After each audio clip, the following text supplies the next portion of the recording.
go ahead. Lincoln Pieces Up. In 1968 or 67, I started a golf tournament, country music golf tournament. Right. And went right up till 1985. And some of these, this was 68, 69, all the way down. Oh, yes. And some of these people that are on these plaques here aren't with us anymore, a lot of the entertainers. And then in 1981, I started a ladies golf tournament too, a country music golf tournament. And I went up till the 1985. Oh, yeah. And the last tournament we had in 1985, my youngest son, Ricky, won the tournament, and he died the same year. And after that, I just couldn't have any more golf tournaments. So that's sort of a fast story there, Lincoln, about the golf tournament. Very good, Some of the scores are on here and all that, names. Thank you very much. Okay.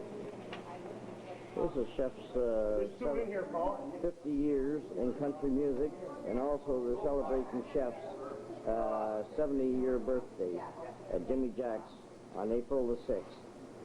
And this party starts for them at 2 p.m.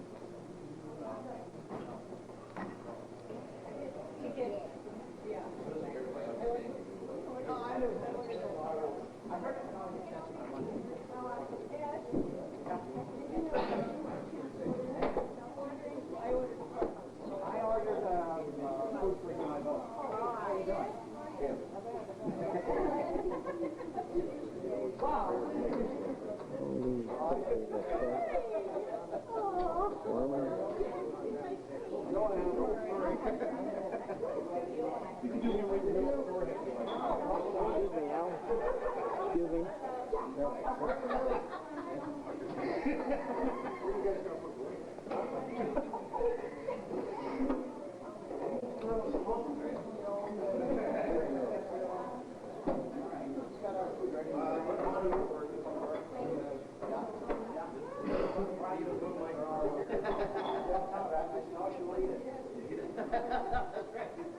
First night you take a mobile head, then second night you mobile head.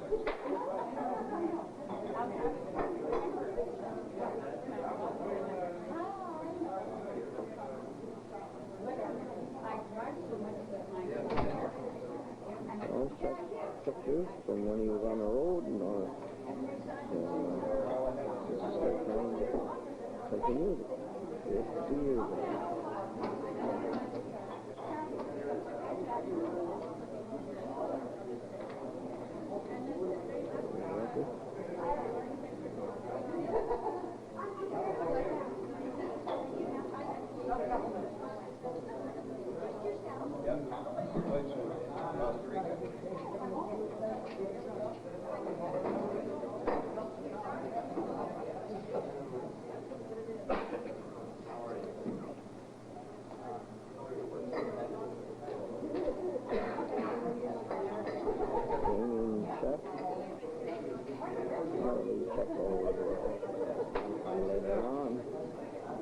Stopper.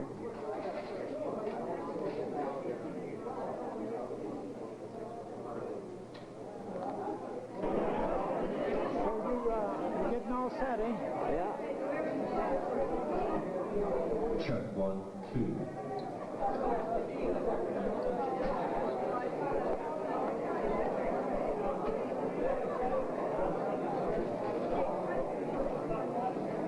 Check. Check 1, 2, 3, 4.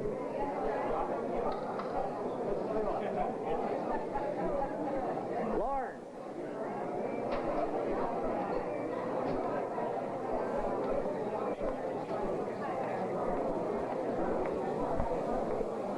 Check 1, 2.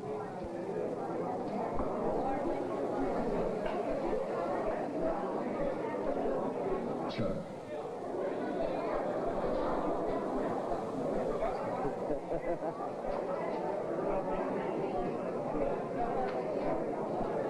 See that?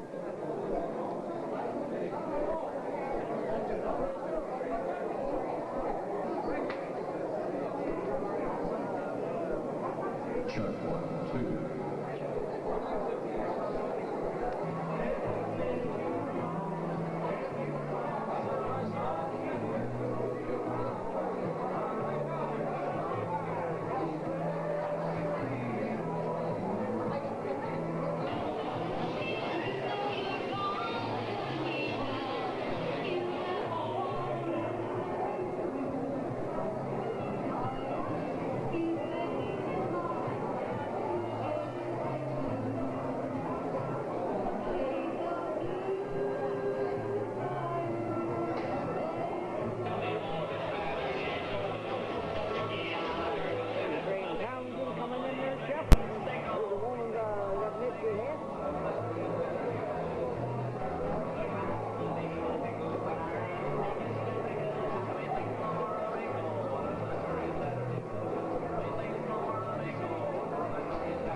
Oh, it's been running. Today's a good day, eh? Yeah. So thankful it's a nice day. Did you bring your guitar?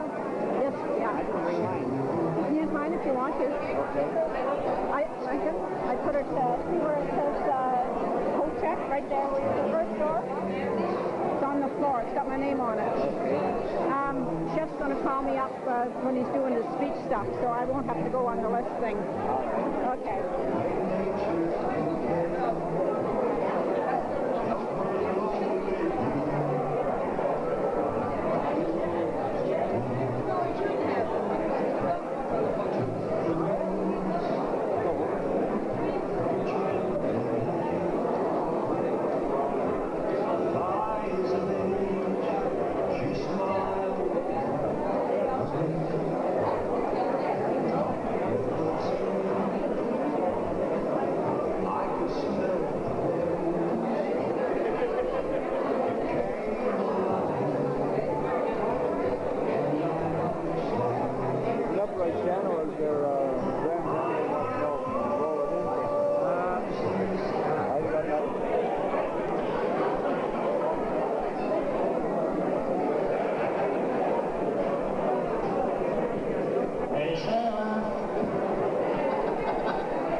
He's been around 70 years and all of a sudden he's got to disappear. Someone said he's moving the piano in. I made it.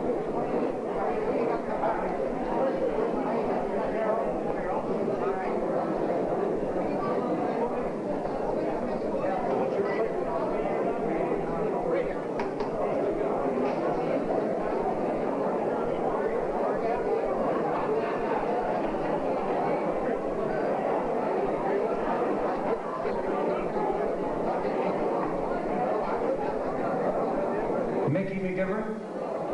Where's Mickey? Don't mind me, I'm getting a little nervous here, but that's okay. No cursing there, George. Hey, Mick.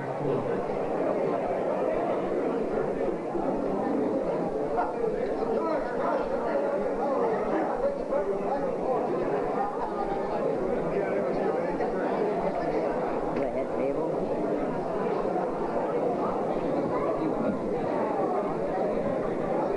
Pat Brady?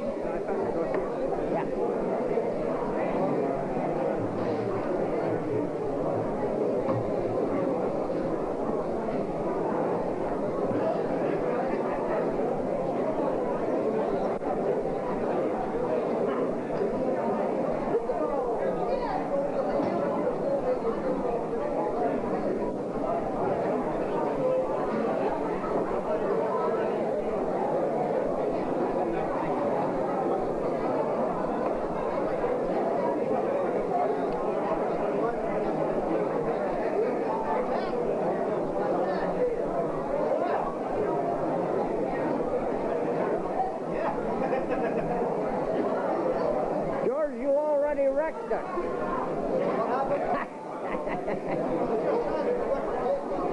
Nothing's on, I hope. No, it's on.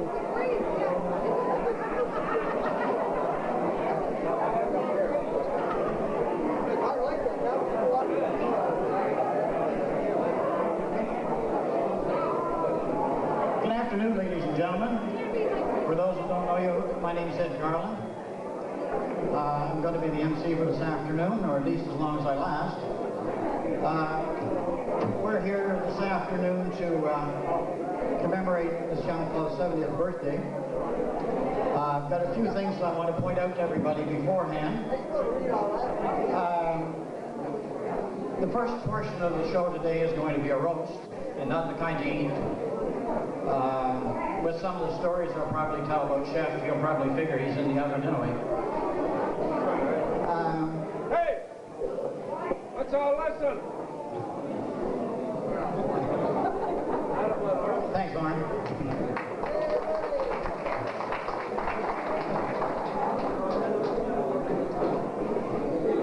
We've got a couple of lists on the go here today. One is for the roast itself, and anyone who wants to get up and say a few words, or half-truths, or lies, or whatever's going about Chef. Doreen right here, or myself, will be sitting at this table, and you can put your name down the list, and we'll call you up to do your thing. And don't be shy. I'm sure there's lots of good chef stories out there. The second portion of the show will be the jamboree. And as you come in, we had people put their names on the list up at the front door. And we're hoping to be able to accommodate at least 30 people to do at least one song. And we did it that way to allow more people to get up. So, depending on how many people want to get up and say a few words about Chef, and that's how long it'll be before we get to the jamboree portion.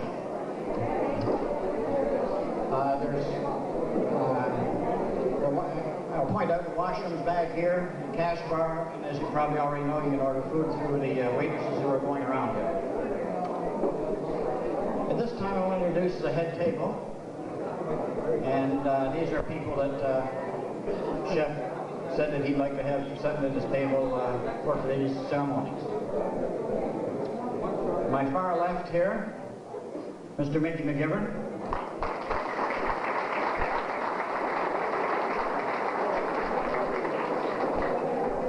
Sitting next to him is Harold Mcintyre.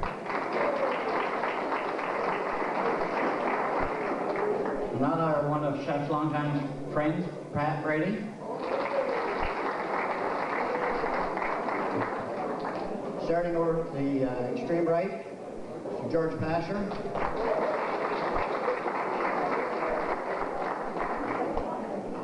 And the prettiest head table guest, Carol Barnes.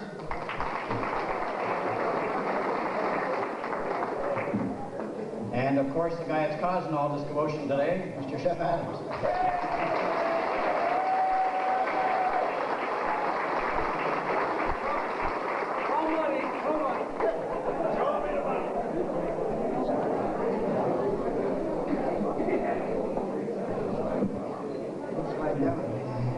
Anyway, folks, as you all know, we're here to celebrate Chef's 70th birthday, and also his 50th year in entertainment. Now that's a pretty good record. This also gives him an opportunity to get together with his family and his country music family. And as I say, with some stories and some laughter and some music, that's how Chef likes to celebrate. Most of you have known Chef for many, many years, but I'd like to read a bit of a dialogue on him to bring anyone up to date who doesn't know about Chef. And I'll read it as quickly as possible. Adam Edward Semenuk, who was the second of youngest of 5 children, was born on a small farm in Saskatchewan. At an early age, he was exposed to music and festivities of his Ukrainian community. He started playing guitar when he was 14 years old and caught the entertainer's itch. Chef's father passed away when he was only 7 years old, and he quit school at grade 9 to help his mom on the farm. He soon learned that farm work was not his favorite pastime and began planning his escape. At 15, he began riding freight trains throughout Western Canada and as far east as Toronto, but did not settle here at that time. He later landed a job as a timekeeper on the CN Railway, and the free passes came in handy so he could now ride instead of hitchhiking.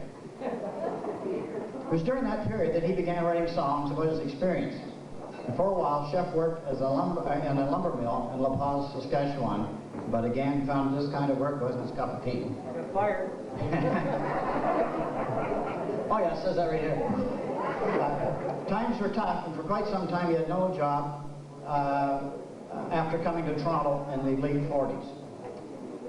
He came here to work in a company that moved heavy equipment. But his desire to become an entertainer was still deeply rooted in his blood, and he began hanging around Fred Roden's music store. Convinced that he could make it as a performer, he quit his job with the heavy equipment moving company. And I think we can all be thankful for that. Times were tough, and for a while he hung around the park singing to anyone who would listen, and over the course of time met several other entertainers. One day, a restaurant owner learned about his plight of sleeping on the streets and offered him a job as a short order cook. Many of the local musicians and singers came into the restaurant, and they soon began calling him Chef Adams. And that's how this young fellow from the Ukrainian community in Saskatchewan got the name, as we know him by today. While still working as a chef, he was invited to perform at local jamborees, and since music had always been his love, he jumped at the chance. Eventually, Chef started playing more and more dances and jamborees in and around Toronto. By the mid-50s, he was able to quit the restaurant job, formed his own band, and made a living as an entertainer. Over the years, Chef went on to do jamborees and appeared in numerous radio shows in Canada and also the famous WWVA Jamboree in Wheeling, West Virginia. He also had guest appearances on popular TV shows such as Main Street Jamboree in Hamilton and CBC's Country Hoedown. He frequently toured through through Northern Ontario, Quebec, and across those great country bars and into the United States. He worked with many of the great country artists like Johnny Cash, Buck Owens, Hank Snow, Stonewall Jackson, Marty Robbins, Jim Reeves, Webb Pierce, George Jones, Lefty Frizzell, Glenn Campbell, Patsy Cline, and Willie and Stoney Cooper. He also toured with fiddle legends King Gannon and Ned Landry. So there's a little bit of a history about this young fella that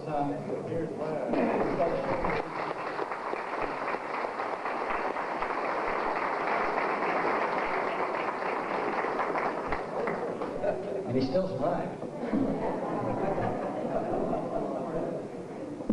To kick things off, I'd like to call on George Pasher here at the head table to come up and say a few words about Chef. You know, I believe... yeah, so you don't have time. Well, we'll do what we can.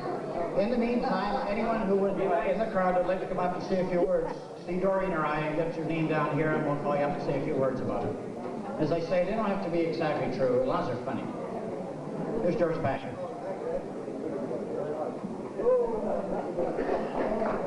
Thanks, Ed. He's coming back, thank you. I was afraid of that. You're going to be here long. Thank you. I won't be here very long. I can sum up in a few words what I'd like to say about this guy. And I'll try and, I would have to keep it clean. But he certainly, you're going to cry. He taught me a lot of things about the music business. Okay. Pardon me?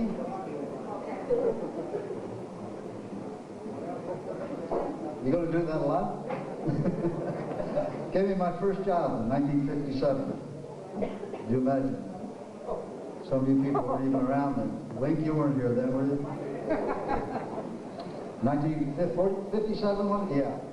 And I don't know whether I've maintained a friendship with him all the years, and I don't know whether I should hate him or love him. But I don't think we've ever had a disagreement.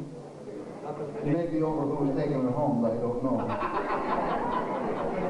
There was a few, I gladly let him win.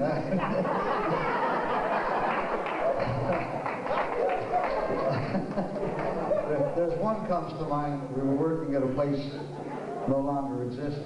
It was called the Elliot House. And Shooter and Church, if you can imagine that. Shooter and Church? Or is it Jarvis? I asked him because he's the authority. Jarvis? Jeff was telling me, we started working on a Monday night, and he said, I got some good advice for you. He said, you're going to be in this business a long time. I can tell that right off the bat. And he said, I want to tell you one of my experiences so you don't run into it. And I said, okay, let's hear it. He said, I was out with a girl last night. I met her here, and she was the greatest thing I ever had in my life. The best sex you wouldn't believe.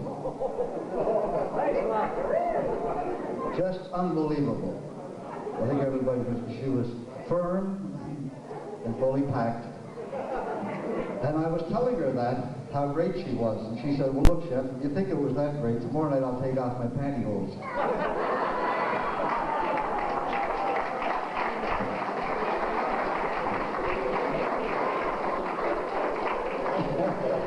Anyway, I can tell you a lot more stories about Church. A lot more people have nicer things to say about him. I love him dearly, and I don't think of anybody who's done more for young artists coming up in the business, and I think he's going to be around a long time to do it again. Chef Adam. Thank you, Chef.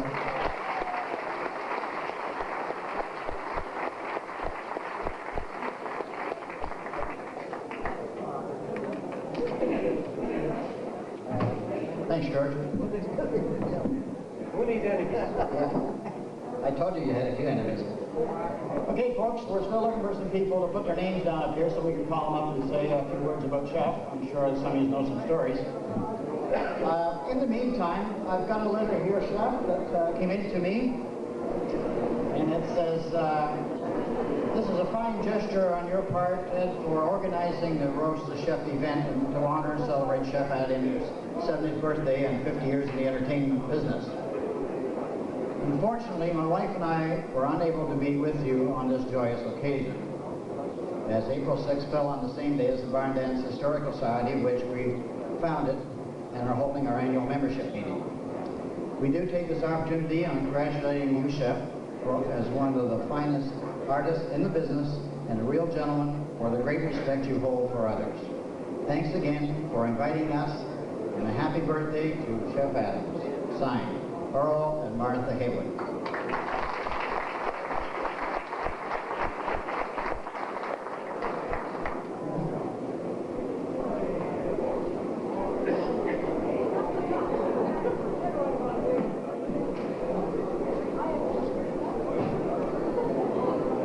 Okay, just a little bit more information about Chef.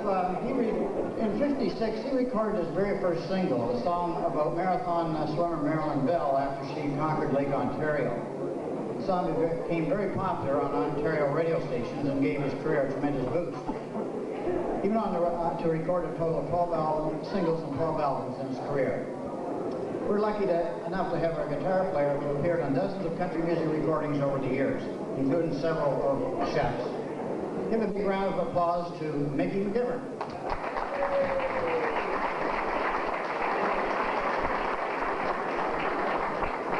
First of all, I'd like to thank everybody for organizing this. Thanks. Didn't I see you on that show Nightlight? Heat of the Night? That's it.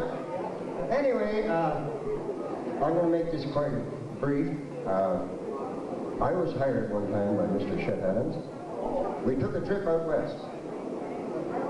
And there's Tweety. And what about the girls? And Yvonne Terry. Yeah, all right. Getting back to the story. We're on our way back from the west. Chef said, you know, I didn't make much money on this tour. I said, well, I know one way you could save. And he says, how's that, Mick? I said, well, instead of getting 2 rooms, one for you and one for Yvonne, and only one used, you could have saved money on the motel room. You don't remember that? You remember that? Yeah, that was funny. Anyway, he's come a long way from the 300 Club. For $3 a night, I'll tell you that. $3 a night. That's what we got. Jamborees.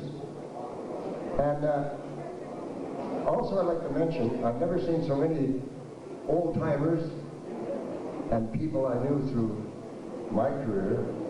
Leave Chef alone for a minute. It's good to see y'all. It really is. I'm so proud. Hi. Getting back to Chef.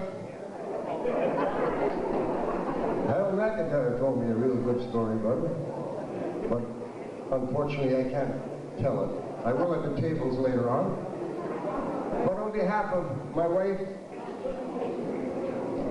we come all the way down here, and we're not disappointed. And I think one of the greatest people in show business is Mr. Chef Adams. Thank you.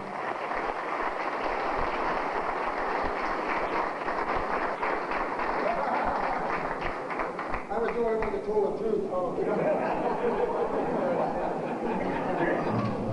Does that mean your nose is not going to grow? Thanks very much, Mickey. Once again, I invite anyone who wants to get up to come up and put their name down. I've got another letter here that I think I'll read at this time that came in. It says, Dear Ed, I sure wish that I could be with you guys today, but I have a previous commitment out of town. Chef, you will be in my thoughts more today than ever before, as I celebrate with you in my absence. I want to wish you a happy birthday today and hope that you enjoy many more to come. I also want to commemorate you for the huge contribution you've given to country music community and the inspiration you've had on other artists in this business. In closing, I hope that happiness will be with you today and forever throughout the rest of your life. Thank you, Chef Adams. Sincerely, Brent Williams.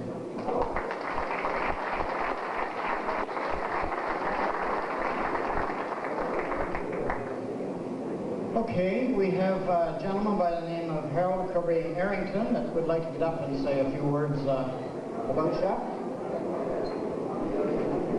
Here he comes now.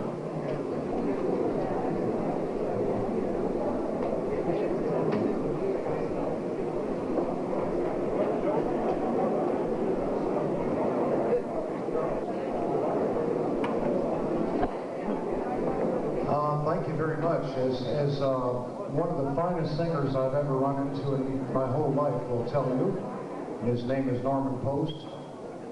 Into every country music family tree, there must run a little sap, and that's me. I've been involved in the country music business since I was running a fan club from Diane Lee back at the Carl Smith Country Music Hall. That's a long time ago, isn't it? None of you remember that, do you? It's a great honor to be here and to be surrounded by people like Mr. McGivern and Mr. Passion and Norm Post over there, one of the finest singers in the whole world. You guys already know that, don't you? I first met Mr. Adams back in about 1912 when we were all running fan clubs and doing stuff on the Queen Street Strip. It's an honor and a privilege to have known this man, and for a long time, Mr. Adams was known as the country gentleman. I'm here to tell you, he's also a gentleman. This is my tribute from George Hamilton IV, who's met him many times, as you guys know, who's in Scotland today. I'd like to pay tribute to not only a country gentleman, as I said earlier, as Norm Post will tell you, but a gentleman, Mr. Chef Adams. Thanks for your time.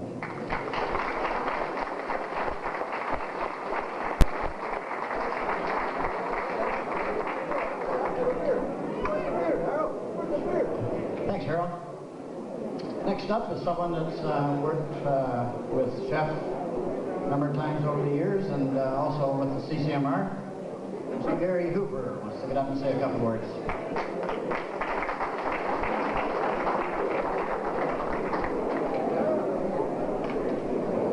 Chef, good afternoon, ladies and gentlemen.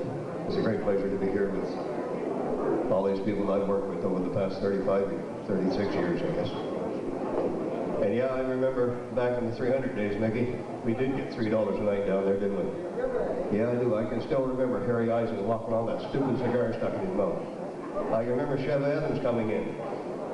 Chef getting up and singing, and Chef worked every place, I think, in Toronto back in those days when it was country music wasn't really accepted at that time, but Chef sure made lots of inroads into those bars and taverns. But it used to be lounges, or beer taverns. And Chef said to me, Gary, come on over. He said, I think I'm going to... The 300 Club used to be a rough joint, to say the least.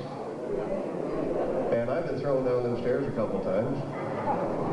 Remember those days, Harold? Bye. Few people. Chef said to me, come on over, Gary. He said, I'm next door here at the Silver Dollar. So I go over, and lo and behold, I thought that I was down in the Maritimes, where I come from. But I also thought I might have been up and around Wawa, in that area. The chef had a couple of ladies hanging off his arm that were I tell you, I beat better things off the fishing line. But Chef was always there. Chef told me this story. He said, my wife and I, he said, every time we make love, he said, she never wants to see me have a good time. She always covers my head up with a bag. But he also told me that night that, he said, that's okay, Gary, come on in here. And he said, this young lady over here will look after you. And he said, her and I invented a brand new way of making love last night. He said, I said, oh, what's that? And he said,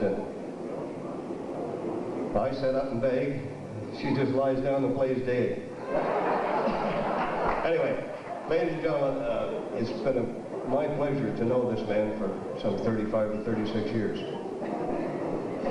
He's written songs for an awful lot of people. He wrote a song for a friend of mine, a cousin of mine, and I was talking, Al called me the other night to tell you these sentiments. He said, to tell Chef to have a very, very happy birthday, and congratulate you for being in this business for 50 years, and he wanted to know who was your embalmer. No, he said, he told me to reiterate how much he thought of you as an entertainer and as a fellow Canadian. And that's my cousin Al Hooper. Chef, thank you, ladies and gentlemen. Chef Adams.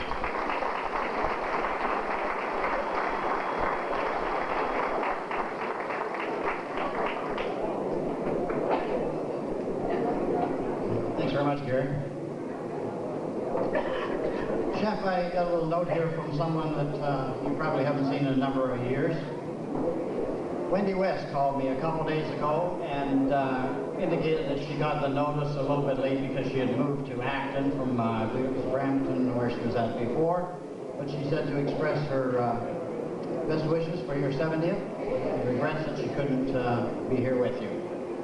And there's many, many more.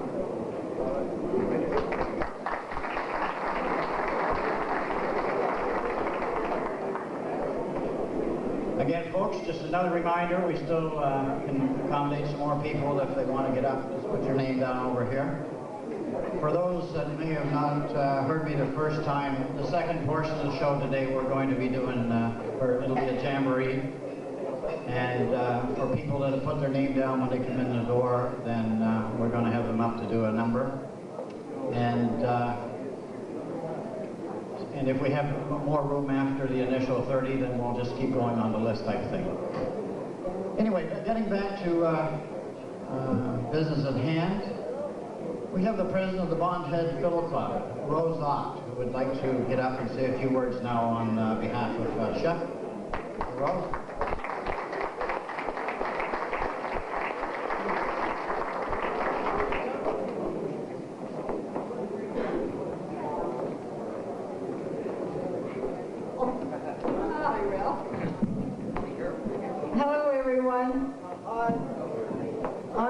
Occasion, I really don't know, you know, he's not on our list, on the birthday list. Chef, is your birthday really today? End of March. Oh, it was end of March. Well, you're not on our list. You'll have to be on the list, so. Anyway, I met Chef about, you know, I really don't know where I met him, but... Anyway, it's over a year that he has been part of the Bondhead Fiddle Club. He's a member of the Bondhead Fiddle Club. He does a great job. He's emceed for us. He also has entertained with the Bondhead Fiddle Club up in Alliston at the park and in Tottenham and a number of other occasions. I believe he had been with us. He comes out to the club every month. I believe last month, were you there, Chef? Yeah, I think he was there. He's usually there all the time. So on behalf of the Bondhead Club members who are here tonight and all the members of the Bondhead Club, I'd like to wish Chef a lot of more success. He's a great player. He's a great singer. He's dedicated. And I'd like to have him around for a long time yet. And I believe we all do. I mean, I'm a little bit nervous because I wasn't prepared for this speech, but I'll try to do my best. But anyway, on behalf of everybody that's here, I think we all wish Chef Adams a great long life and a lot more success in his music business. And I hope that there'll be other people who are in this club tonight, players and fiddlers. We do have quite a few people here. I'd like to invite them all up to Bondhead also. because Chef is a great, great guy. And thanks again, Chef, and for having me here, Doreen, through Doreen, and everybody else that's connected to Chef. Okay, thanks very much. I can't say any more because I wasn't prepared for this. Thanks, Chef, and happy birthday and a lot more success.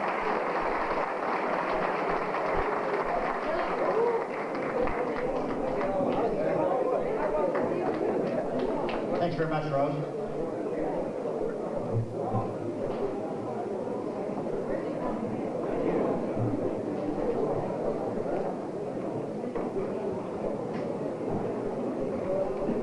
I guess most of you have heard the story about George Jones riding his lawn tractor down the side of a highway to get to a bar. Well, we got our own version here, only he wasn't riding a lawn tractor. If you recall, Chef spent a lot of time out west on the farm. Well, in those early days, he and his buddy used to like to travel down to the local joint for a few wobbly pop. Since it was quite a ways, they went with the most economical transportation, and that was horseback. Well, one night they arrived there. They arrived early in the evening, and they tied their horses up out back, and went in and was partaking of all the fun. Well, being the party type that Chef is, his buddy couldn't get him to go home when he wanted to go. Chef, as you know, was a late nighter. Anyway, his buddy said, well, fine, you stay here, and I'm going on home anyway. So the guy heads out, and on the way out, he thought, I'm going to play a trick on Chef. I'm going to turn the saddle backwards on his horse. So he did. And he goes on home, and he's suddenly wakened by somebody coming crashing through the door, and here's Chef. Not feeling any pain, of course, by that time. So the guy wakes up and says, well, how'd it go? Chef said, hey, it went great until it was time to come home. The guy says, oh, why? He says, some dirty, no good so-and-so, he says, cut my horse's head off. And he says, and I had to ride all the way home, my hand in his windpipe. And he says, my God, he got bad breath.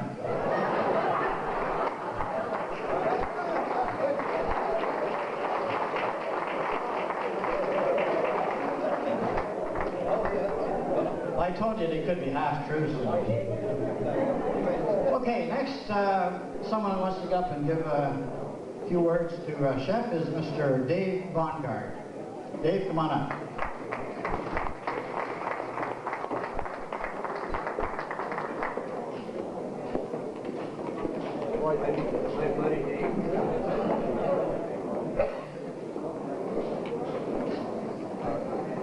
Good afternoon.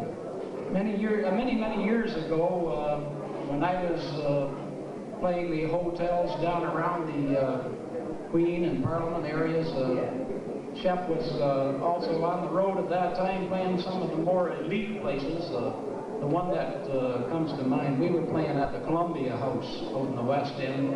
And one night we heard that Chef Adams and his band was playing at the Gladstone. So on our break, we decided to run over to the Gladstone and hear the mighty Chef Adams and his group. Well, as fate would have it, we got over there and they were on their break also. So we never did find out what Chef sounded like in his group. But since that time, we decided to start our own country music, country and bluegrass club. We call it the Friends of Old Time Country and Bluegrass Music Club. And we would like to thank Doreen Brown for introducing Chef to our club, and since that time, Chef has joined our club, and on behalf of the Friends of Old Time Country and Bluegrass Music, we are proud to say that Chef Adams is a member of our club, and we would like to welcome you. And Chef, thanks again for joining. We hope that you enjoy everything that goes on at our club. Thank you.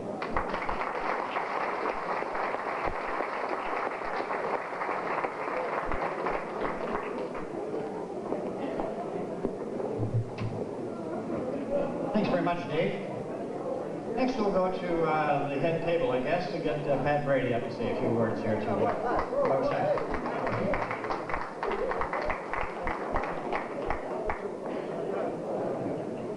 evening, ladies and gentlemen. You know, you have to stand up to see me because I'm so short. They built the sidewalk too close to my rear end, so don't worry about it. I'd just like to say, Chef, it's been a long time, and I just got a phone call from this guy the other day, or I should say about 2 weeks ago, right?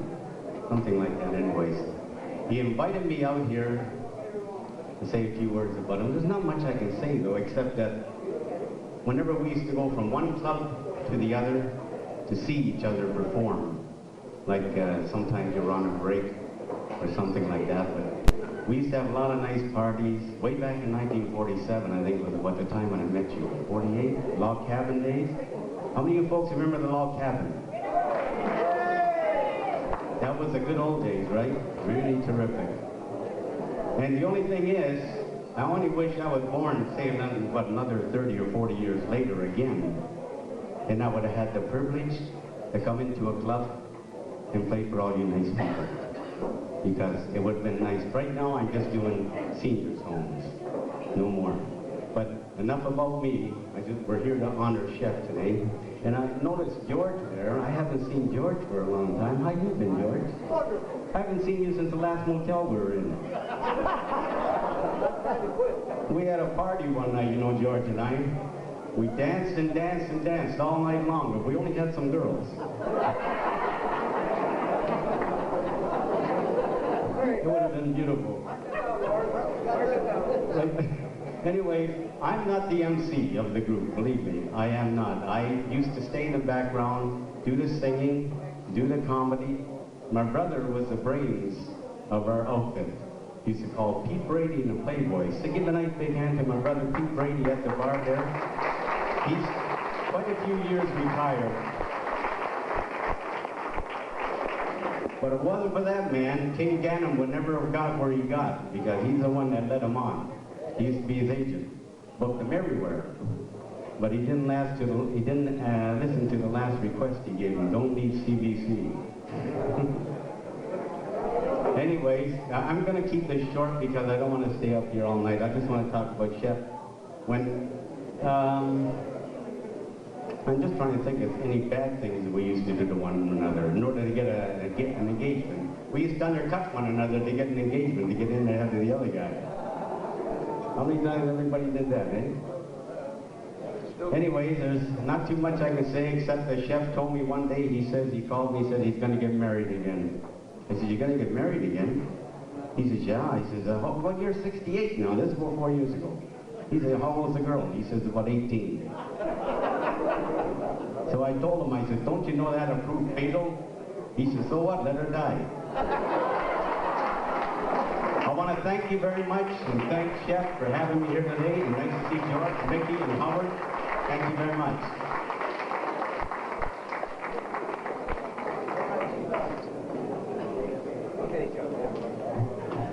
Thanks very much, Matt.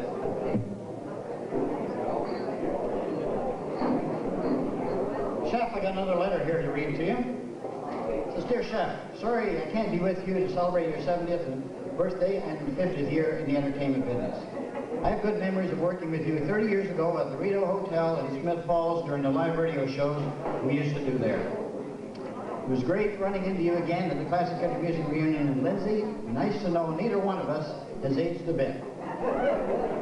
Best wishes from all the gang in the valley. Hope you will have a wonderful day. You deserve it. Sincerely, Ralph Carlson.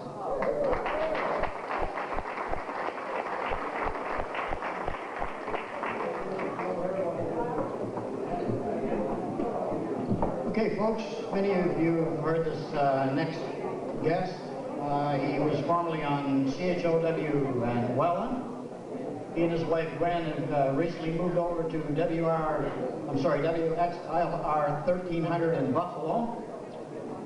Give a big hand to Murray Hunt.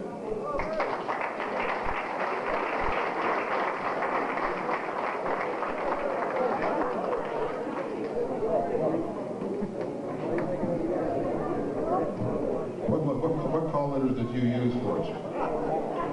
WXRL. That's in Lancaster. Good afternoon. I'm going to get my glasses on so I can see what I'm doing here. First we had Chef Adams. God, I'm trying to think when it was. Maybe 1950. No, I'm just younger than you are. It was back in the 60s, and a friend of mine got all excited because he had just gone on the road. He was with Bert Cuff for a while. Then Bert let him go because of illness. He got sick of him. And then I understand that he was going with Chef Adams just after that. And I think that was an upgrade. And I have a letter from the fellow here today. And it's thanks for Chef's birthday roast. And Chef, this is what he's telling me. I'll read on to you, okay? Chef, you old hound. I want to wish you a happy birthday. I understand it's the big 7-0. I'm here in Florida, baking in the hot sun while you're up there being roasted. I want to compliment you on being a troubadour for all these years. I also want to thank you for opening the circuit for me. The 5 months that Larry D. and I worked for you, remember that, Chef? One of the funniest things I remember about Chef is you reading the newspaper and someone going by and hitting it. And how paranoid you get about that. I still don't understand how you never tore that newspaper.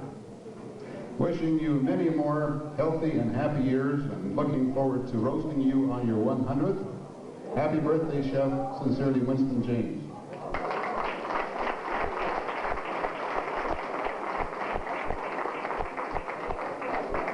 Winston dearly wanted to be here, but he is playing in Florida, as he said, and he's not back until, I think, it's the week after next. So, in the meantime, he was the fellow that introduced me to Chef. And I don't know whether Chef ever told you about it or not, but he was on a cruise one time, down in the Caribbean. One time I was involved in the travel agency, that's how I know this. And the first stop on the cruise was the Canary Islands. But Chef was really upset because he had looked all over the islands, he couldn't find any canaries. A few more days later, on the cruise, they stopped at the Sandwich Islands. And Chef looked all over the islands. He couldn't find any sandwiches either. About 4 days later, they stopped at the Virgin Islands. He couldn't find a sandwich there either.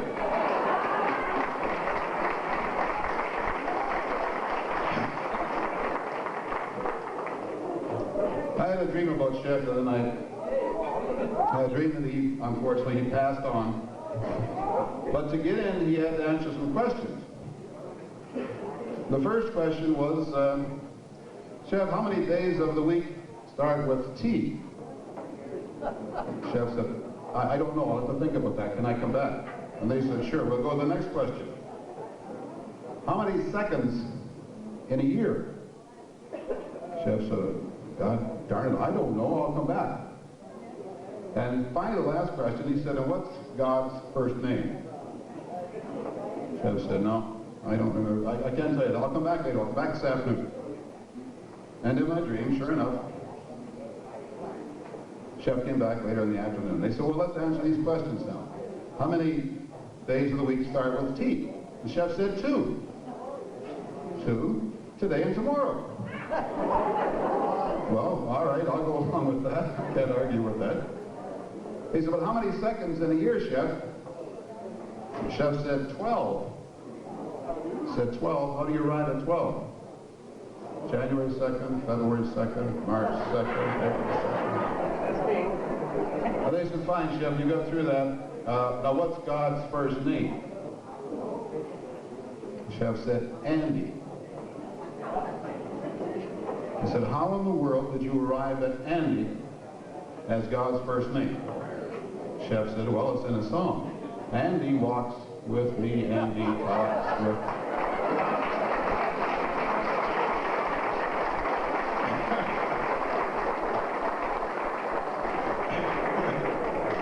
Leave it to Chef.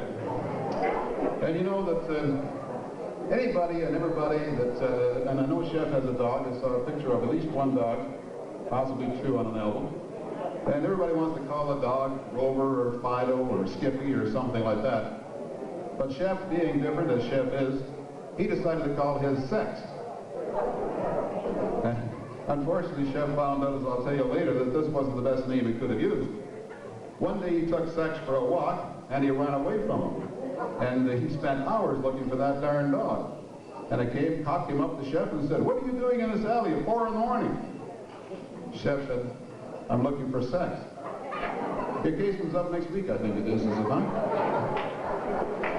Then Chef went to City Hall to get him a dog license and told the clerk, "I would like to have a license for sex." The clerk said, "I'd like to have one too." Then Chef said, "But this is a dog." And he said he didn't care what she looked like. And then Chef said, "But you don't understand. I've had sex since I was 2 years old." The clerk said, "You must have been a strong baby."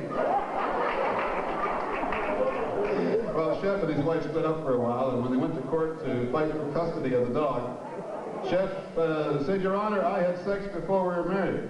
The judge said, "Me too." Chef told the judge that after he was married, sex left him. The judge said, "Me too." Chef explained that he had sex on TV, and the judge called him a show-off. When Chef told him it was a contest, he asked me if he sold tickets.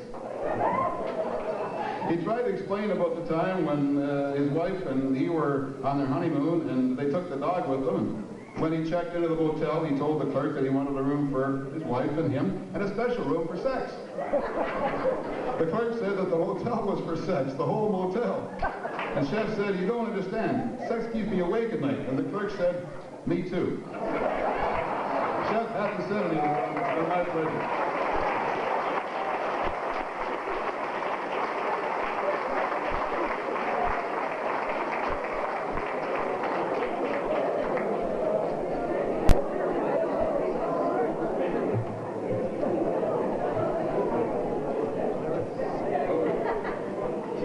And he survived after 70 years.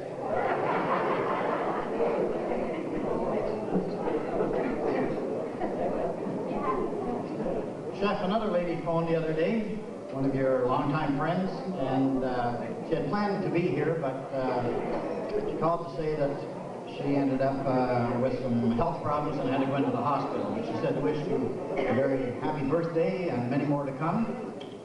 And that was from June Eckhart. Yeah.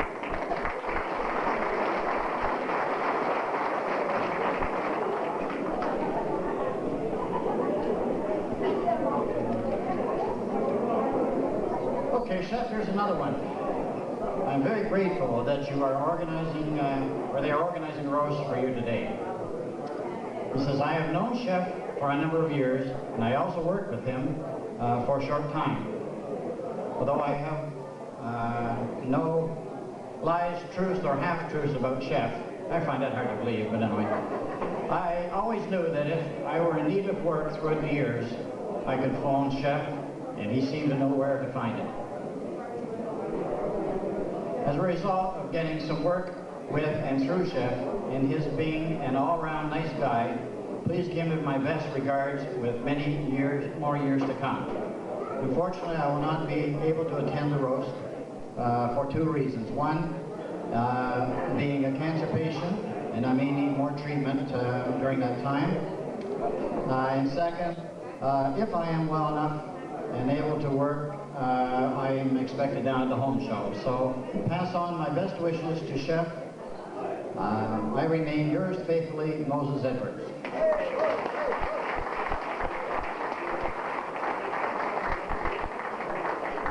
Once again, I'll remind anybody that wants to get up and say a few words to put their name down over here on the list. Just quickly here, Chef, you'll remember me as an old friend from way back. That's when you and I first met. I was working for Mr. King Gannon in those days. It says here, "Don Steele, tell Chef that I will that I've called to express my regret that I can't be there on his day, but wish him the very best. Happy birthday and many more to come." From Don Steele.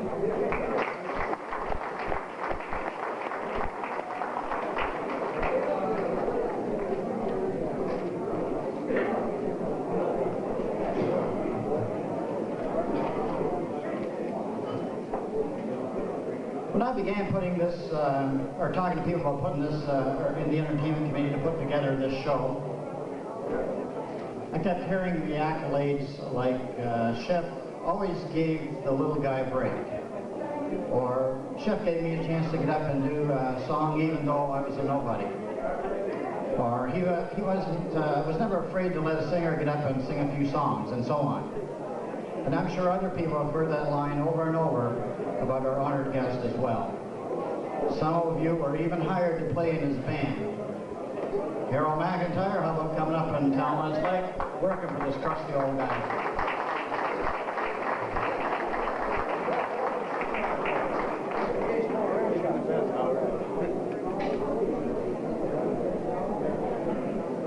Thank you very much. I don't have any stories to tell about Chef, really. Matter of fact, I don't know him at all very well. I'm confused why I'm here, really.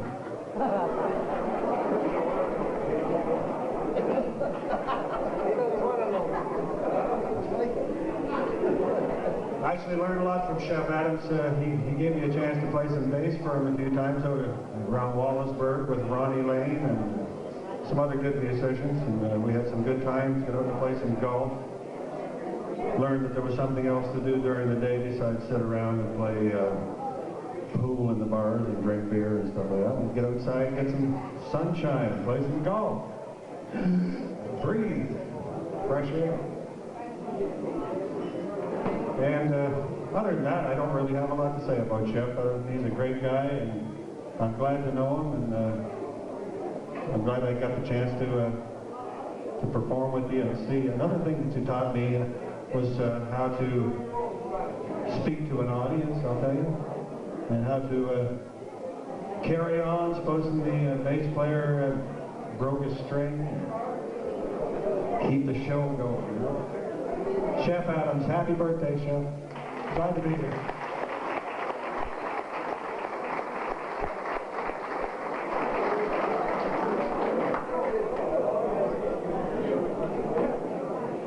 Thanks, Harold. Next, Chuck Little would like to get up and say a few words to our birthday boy.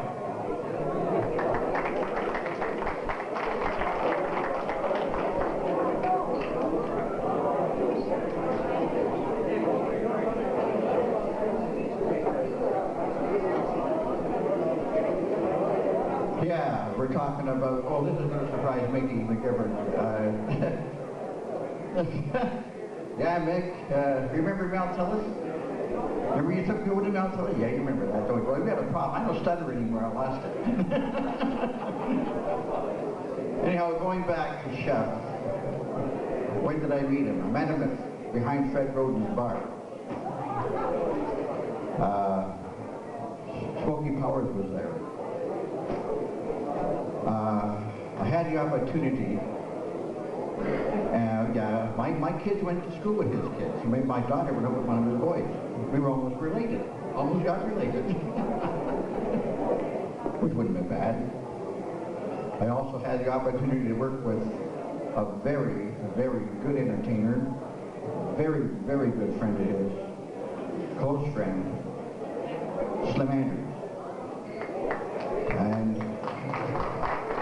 yeah, let's hear it for him. That was, I guess, one of the, Smokey started me out, and Slim sort of finished me off. Actually, I shouldn't say worked with Slim, I guess it was more fun than working. Carol knows that too, she had that opportunity too. And Slim used to tell me some stories about this, you know, him and Big Johnny Burt and Chucky Stewart. And Ellie, who's here, Slim's wife, just brought one back to remember they were playing in Kingston and they had to go on to another job. There was two drums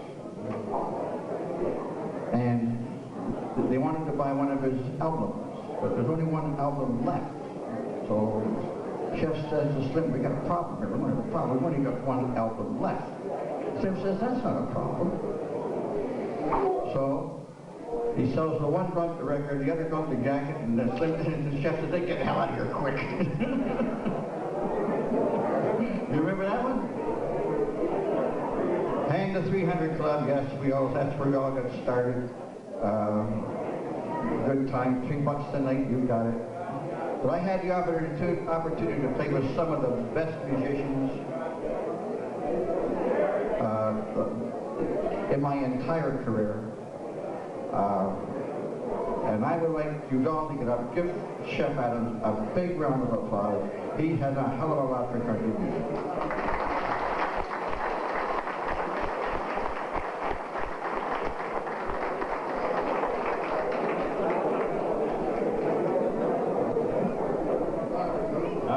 Chef says I'm in trouble now.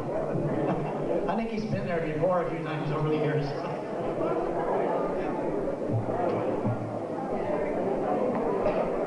Okay, this next guest says she'd like to get up and say a couple of words. I'm sure that I cannot, I need say nothing more than to welcome Ann Dunn.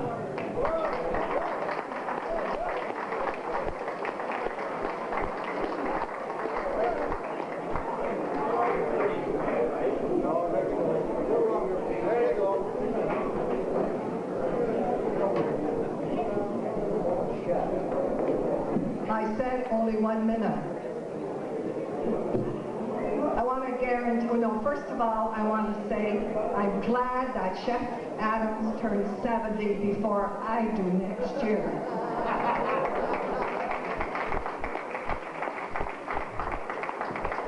It's been a long, long haul in the music business. I have met thousands of people. But tonight, I feel like I'm at the After Hours Club.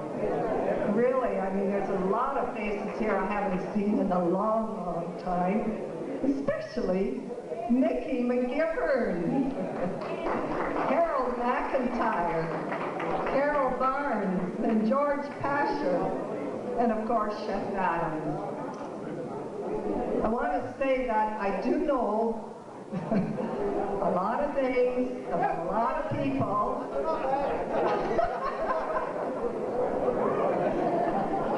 But I can guarantee you all, I will not write a biography about you all.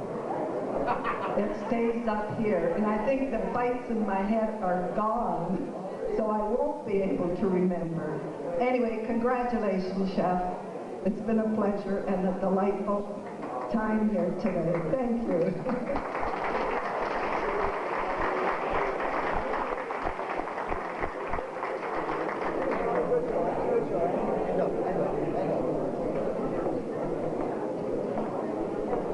Very good, thanks, Ann.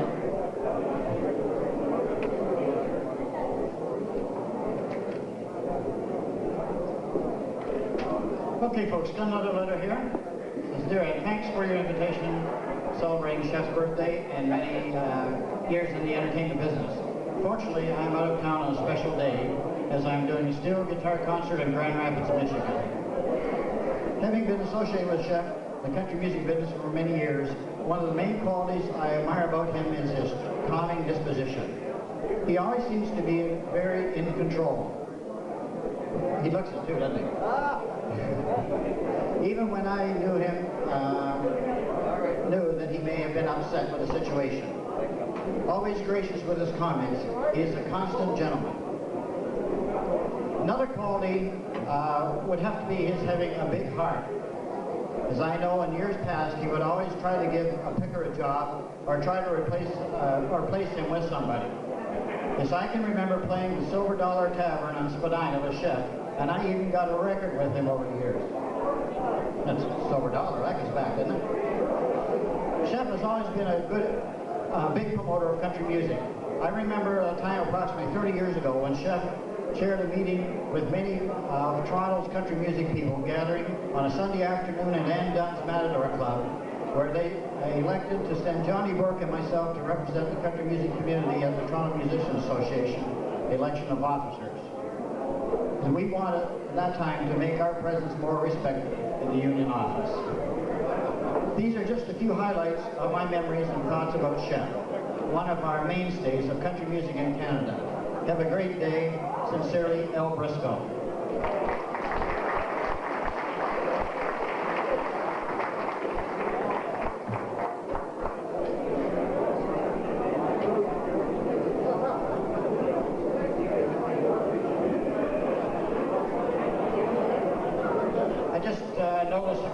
ago that Chef's son just arrived in from BC, isn't he, Chef? Yeah. Yeah.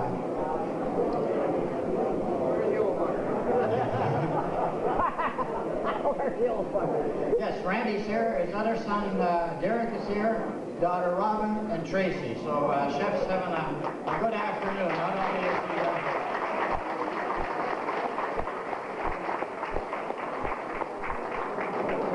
he he's with both of his families. His real family and his country music family. That's what makes you happy, you know? Carol, we don't keep you sitting long enough. How about we hear from Carol Barnes now?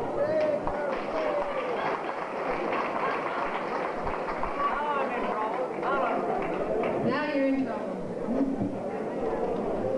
I put my glasses on. It wasn't bad enough. They dimmed the light. What happens when you turn 40? Okay, here we go. When I was asked to say a few words about Chef, it wasn't difficult finding things to say. The most difficult part was finding things I could say in front of other people. I've known Chef for many years. I used to babysit his kids when he used to play. We lived on the same street when I was growing up. And I was learning how to play the guitar. I used to bring my guitar when I used to babysit for Chef.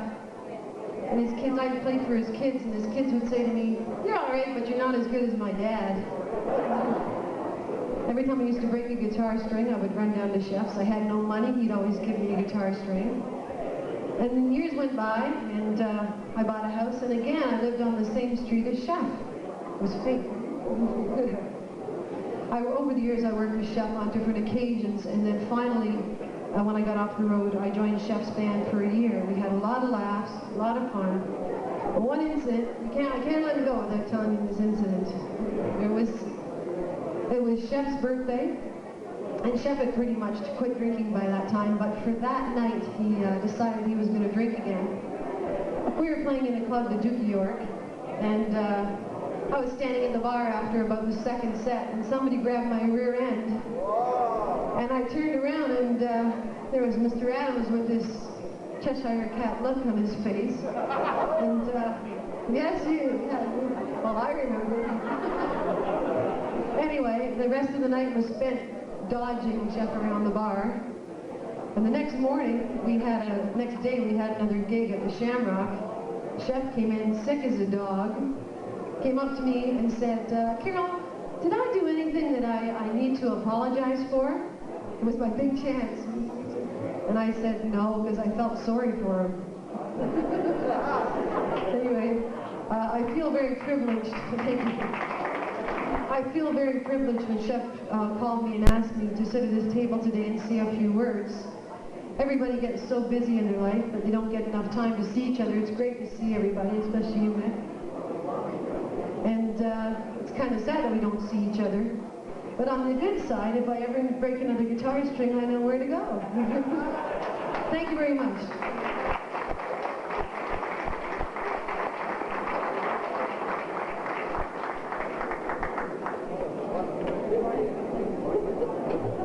Thank you very much, Carol. We got a question. I need a show of hands here. How many people remember their wedding night? Come on, you're not that old. Hey, now we're seeing some hands.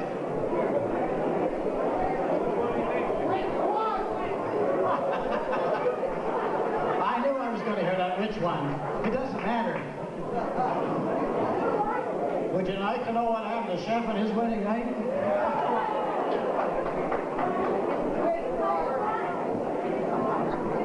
Well, a little bird told me that on Chef's wedding night, he and his new bride went to this motel room, and don't forget, this is back in the 50s, and things weren't as open and as liberated as they are today, so I don't know about Chef being shy, but his new bride certainly was shy.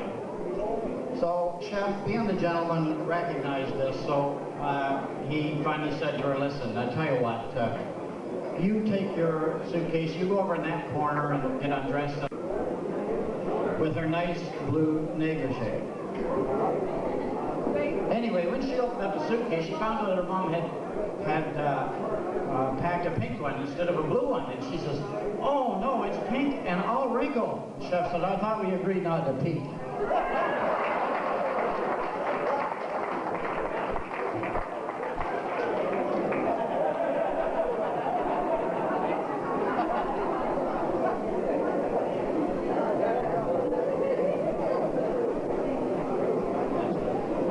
Okay, folks, back to the truth now. I got a fairly long letter to read. I sort of saved this to the end in hopes that this gentleman could make it today. But he sent me the letter and asked me that if he didn't make it, then would I please read it at the ceremonies today. It says, Dear Chef, due to some unforeseen circumstances, I regret that I'm not able to attend your 70th birthday bash today. It's hard to believe you're 70, but then again, I'm going on 62 and I wonder where the time goes. The first time we met was at the Jockey Club Tavern in Hamilton. I think I was 19 at the time. But I would sneak in and listen to you sing along with your band. You played a Gibson Sunburst guitar and you were always decked out to the nines. Boots, hat, scarf, with a fancy cowboy hat and real cream Promador wig. There's a few pictures of that over here. Chef, old boy, you were definitely a happening kind of guy and I was inspired by it. At the time, I knew about 3 or 4 chords on the guitar. I was singing every hit song that Hank Williams Sr. ever wrote. When you became aware of this, you never hesitated for a moment to call me onto your stage and welcome a beginner who was just starting out in the field of music with no previous experience. Chef, I'd like to thank you for that opportunity. I remember one night when at the Jockey Club Tavern, it was packed to the rafters and Chef was tearing them up. The crowd was hooting and hollering, go Chef, go, and that kind of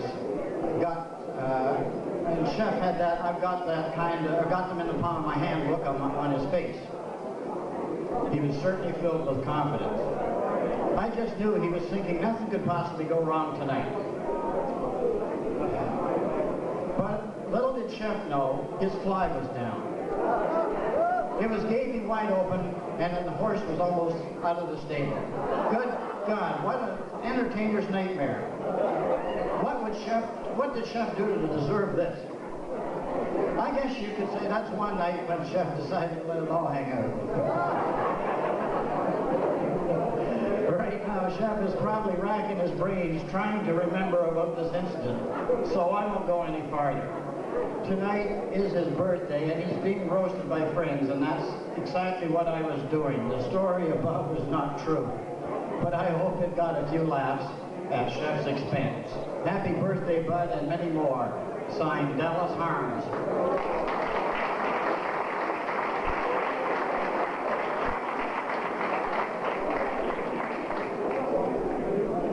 Okay, folks, I think the next person we should get up here is Mr. Harry Brown. Come up and tell us a few stories.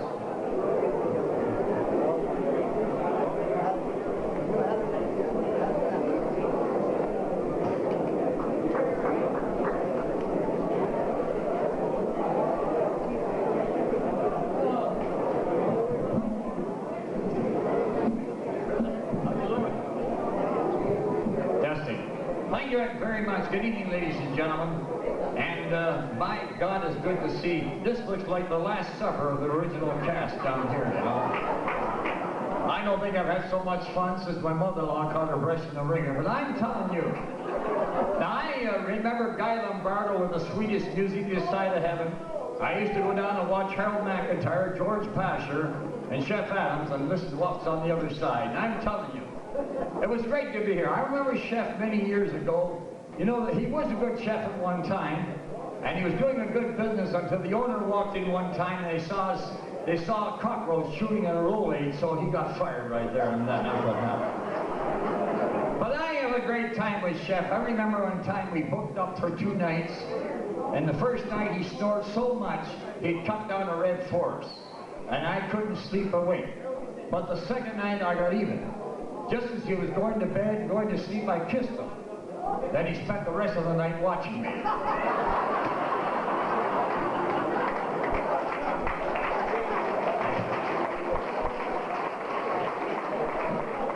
And one night we were going hunting. I mean, he loves to go hunting. And I got bit on the buttocks by a poisonous snake. And I said, Chef, run to the doctor and get me some help. So he went to the doctor. The doctor said, for Brownie's got in the buttocks by a poisonous snake. And the doctor said, well, the only way you can do to save his life, you've got to suck that poison out. And Chef ran back into the, I said, what did he say? He said, the doctor said, you're going to die. But I remember him doing shows at the old parlor, that Silver Dollar, my God. He'd come on just after the stripper come on with the wooden leg and screwed herself to the floor. That was something else. And then he married or got in love with a girl called Jane. They were quite together for several years. I asked her, I said, how's your sex life going? She says, it's the first time I feel old age creeping on. But he's marvelous. There's a man going places, the quicker the better. I think. No, I really enjoyed his show. He's a marvelous entertainer. I done a few shows for him. I think he gave me a Coke in 1962, I think it was. This guy wouldn't give a toothpick to a woodpecker. He squeezes the nickel so hard, he gives the queen a headache. But it's marvelous to do his show. I mean, Chef's a great entertainer, and I remember he was doing a show at Dundas Church with another young lady. My God, she filled Jane's part. She not only filled it, she overflowed it with a bit. And as far as she done a great show, and she was a singer, and Chef was a singer. Chef used to get paid weekly, very weekly. But he was a great singer. He's the only one that could sing in a bar. The guys were so drunk they didn't know what the hell he was singing about in the first place. And he got away with it. But you know, it's marvelous at my age, 70 years of age. He's the only man that knows when the Dead Sea was sick. Right now he could pass for a waiter from the Last Supper. He something else. But he's a marvelous man. He got married, and when we got married, there was never two happier people, his mother and father. And the preacher said to him, you take this man for better or for worse? He said, I take him for worse. As sure as hell can do better. But he was I remember when the Depression was on and he got married, and he always wanted to see Niagara Falls. He couldn't afford it, so he stayed up all night and flushed the toilet. But he's a great entertainer, and you people out there look like a garden full of roses. Of course, there's the odd weed here and there, but it's marvelous. And I love doing shows for Chef. I've done a lot. I'll do a stand-up comedy in between breaks. Before I make my departure, Chef, I want to wish you all the very best. You know, it's my God, I remember you put on some weight. I remember 40 years ago you were so thin you could do a double backflip through an eyedropper. The cop stopped you and he says, are you drunk? He said, no, malnutrition. But he's doing great now. He's doing well, 50 years of age. My God, how time flies. 70 years in age, but 50 years in show business, right? Yeah, when he was young, it was wine, women, and song, but at his age, it's prune juice, the heating pad, and the gong show. And somebody asked him the other day if he ever had a facelift. He says, all year I have the whole body transplanted. No, he's a great man. He was at the doctor's office the other night, and the doctor put the stethoscope in their heart. He says, Doctor, how do I stand? He says, that's what puzzles me. But he's doing a great show. And George Pasher, give a round of applause for a great man, George Pasher. I remember him at the old Diplomat where he's singing. I remember Hal Mcintyre. My God, Hal Mcintyre used to put on a great show. But George Pasher, I remember one show he done that it was so small they had the bouncer throwing the customers back in. Matter of fact, one night they had the doorman charged for loitering. One guy phoned down George. He says, George, what time does the show start? George says, what time you gonna make it? And one night they had a big crowd. One man showed up, and George still made money. He rolled them. Ladies and gentlemen, you've been a sensational artist. Thank you, and congratulations to Chef Adam.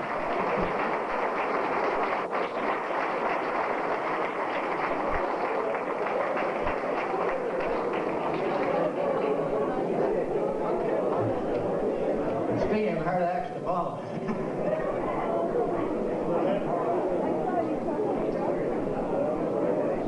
Okay, Okay, folks, the next person we're going to get up here is recently done an album, and Chef happened to be the producer and sang harmony on it. So,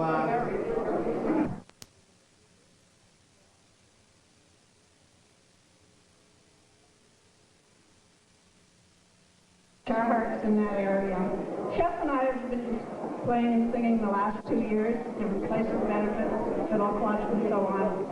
And most recently, I did an album called Unending Love, which Chef has done the harmony on. So I'm not going to take up too much time.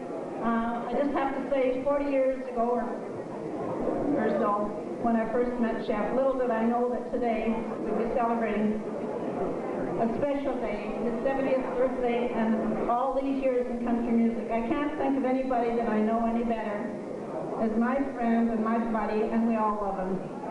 Thank you.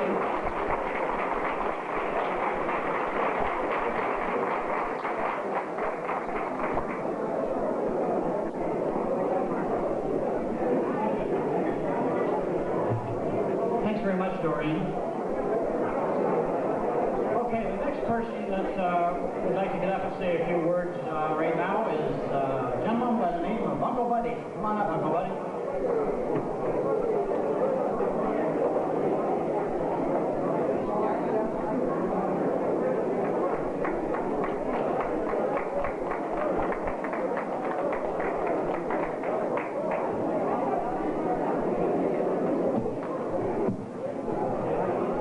Ladies and gentlemen, it's been a great pleasure to be coming here to a good friend of mine, which gave me a lot of inspiration.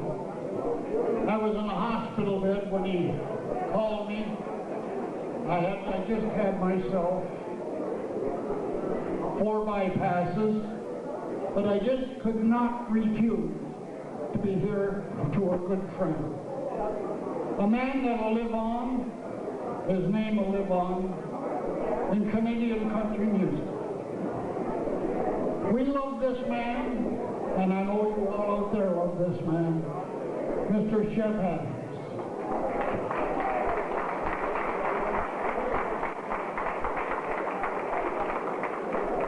Chef, would you come here, please? Ladies and gentlemen, this man is known now in Canadian country music. He is now a legend to Canadian country music, and his legend will live on in the hearts of all the Canadian country music entertainers. I present him with the Uncle Buddy Golden Eagle Award, presented to Chef Adams, legend and father of country music of 1997.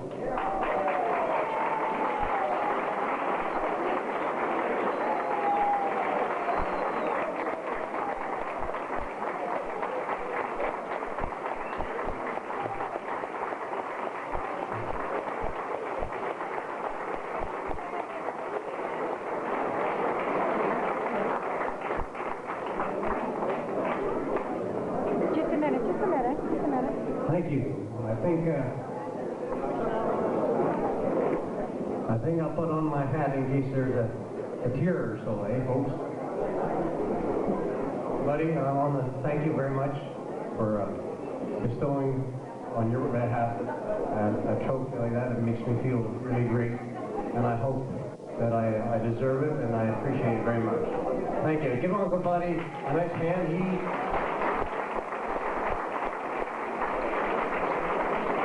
In the years I've known him, in the 40 years or so I've known him, he's worked with children from age 2 to age whatever, and he helped every hospital and all these big benefit shows. He was in charge of all that, and he did a lot of great work, and I really appreciate it, buddy. Thank you very much, Chef. I want to thank Chef very, very much. He's an inspiration to me. I wouldn't be here today if it wasn't for Chef. Congratulations, Chef.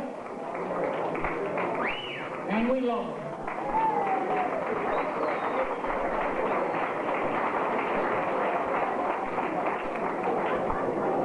Ladies and gentlemen, I would like to bring a lady here, which I know that She just finished a recording.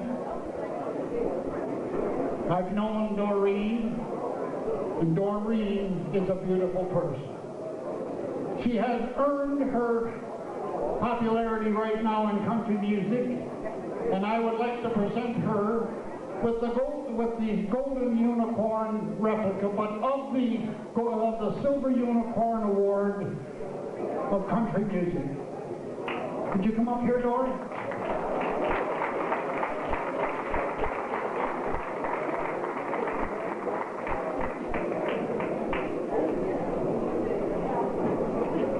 And ladies and gentlemen, Doreen had dedicated what I have on this silver platter for her son Randy. Unending Love is one of her tape recordings. She's a good mother, wonderful entertainer, and we love her. Let's have a big hand and a standing ovation for her on our Birth of the Golden.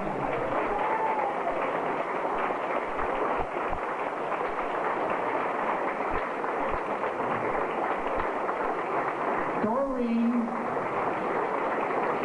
it gives me great pleasure, as the uncle of Canadian country music, to present to you the silver tray of the Silver Unicorn, which is not the only thing you're going to be getting in time. The Golden Unicorn is to come yet. This is your first award, and I'm pretty proud, and we love you, Doreen. And I give it to you.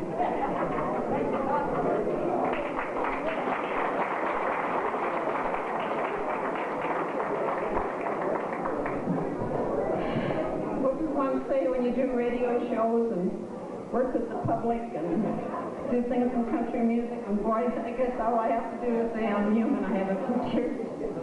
But whoever was responsible for this, Uncle Buddy or whoever happens to know about it, I have no idea. Because I guess words can't express how I really feel. It's a total shock. And I love country music, and I love every part of it. And I love promoting it, and anything I do on stage or anything, it's just because I love it so much. And thank you all very much.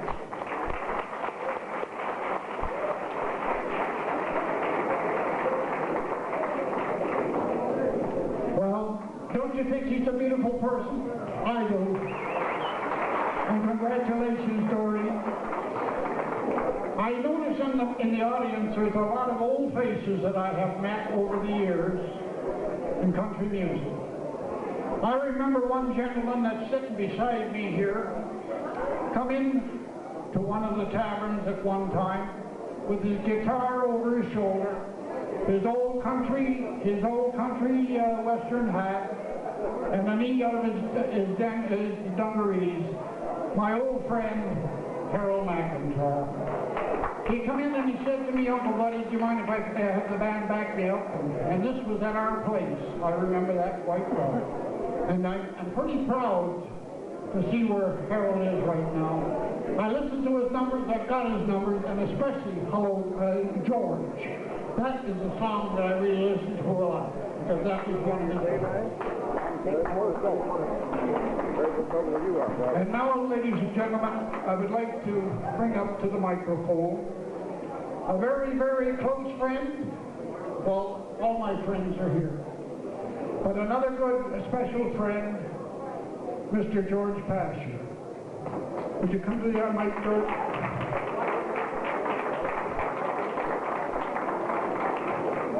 George, I have known you for many, many years. I see you play in many, many places. You're well loved. You're a good picker, I'll tell you that. And I would like very much so to award to you the Golden Unicorn Country Music Award for all the efforts over the years.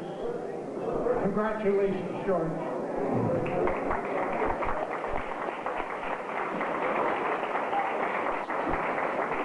Wow, what a pleasant surprise to be asked to participate in your special day, Chef, and to receive this award. I appreciate it. when you're recognized for something that you love doing, it took me a long time to find that out. I tried robbing beggars and begging on Young Street. None of that worked till I got in the music business, and then I found out that I loved it. And I almost left the business a couple of years back, but thanks to two dear people in the whole wide world, Janie and Josie, I'm very active in the business. And what can I say, buddy? Thank you very much. I can't say anything else. Thank you. It's okay, George. Well, ladies and gentlemen, everything that was given out here today, they earned it and they had to work pretty hard. And especially our legend, Mr. Chef Adams, who is now our legend of Canadian country music. But as I said, he gave me quite an inspiration. I'm up from a hospital bed on the telephone. He says, Uncle Buddy, I hope you can make it to this roast. I said, Chef, if I can make it, even if I gotta crawl, I'll be there. So here I am, Chef, and I'm many, many, many happy returns and happy birthday to you, and hope that you're here another 50 years, because I'm not going to leave it, because you're always a legend in our hearts. Thank you very much.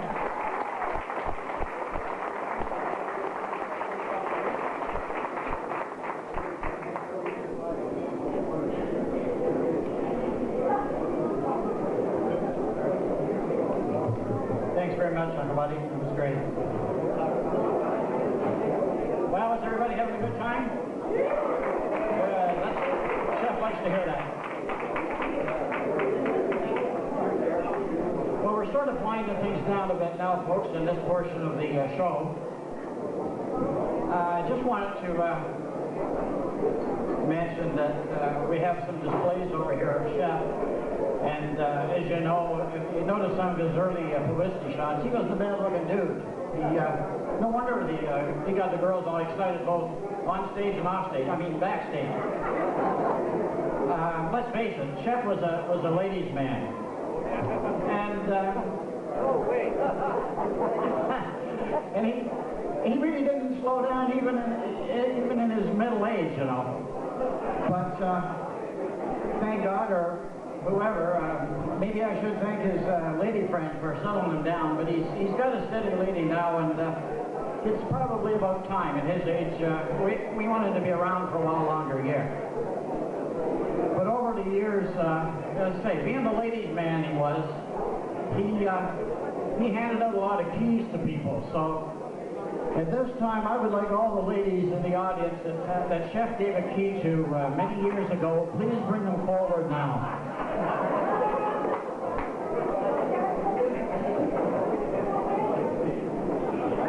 That's it. Come on up, ladies. All these kids got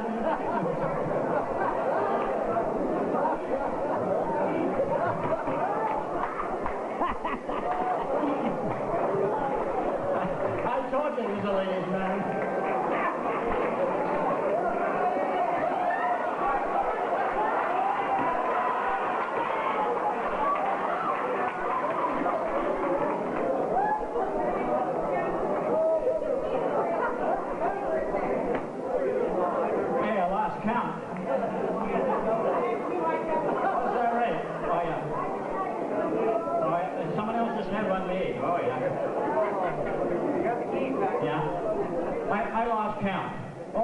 Here comes another one. There's another one. One more. I guess we should have started this one earlier.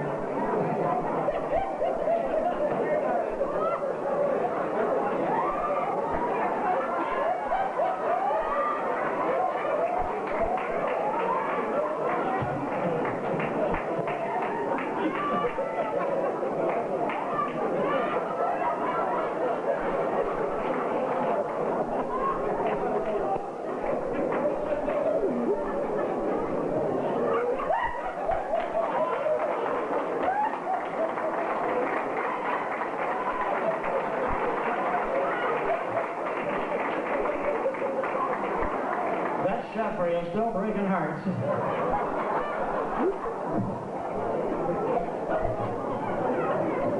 Okay, folks, that was good for a laugh. I'd like to get serious for just a couple of minutes here now. In closing this portion of the showdown before I get Chef up to say a couple words. I met this gentleman when I started working with the Classic Country Music Reunion. I'd seen him around, but I hadn't really had any conversations with him. But as I mentioned earlier, when I started putting this show together, I heard nothing but compliments about this man we're honoring today. In fact, I have never heard anyone who didn't have something good to say about Chef. And I can see why, because I have found him to be a very warm, sincere gentleman and a very, very devoted Canadian country music veteran. I find it's been an honor to work with him in the Classic Country Music Reunion and in other projects outside, and just known him as a friend. We have even sit into the wee hours of the morning sometimes discussing bringing out a book or something about Chef's life. I think it would make a pretty good movie, don't you?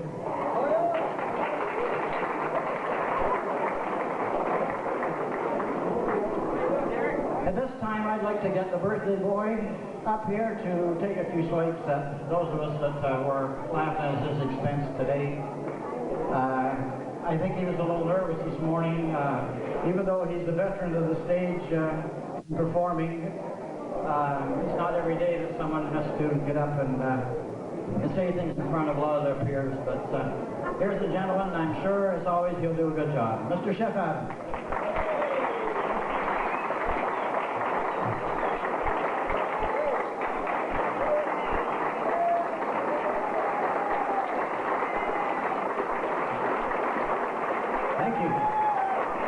Sit down, for Christ's sake. Sit down. I'm just kidding. Thank you very much. And, boy, I tell you, give me a couple of dozen of those. Make $1 on those. All right. My gosh, thank you. Mighty fine, by golly. Oh, boy. Albert McDonald, you're supposed to be here, but he missed the stagecoach, I guess. There was a stagecoach leaving town, and he said he was going to be on Earth. Just kidding.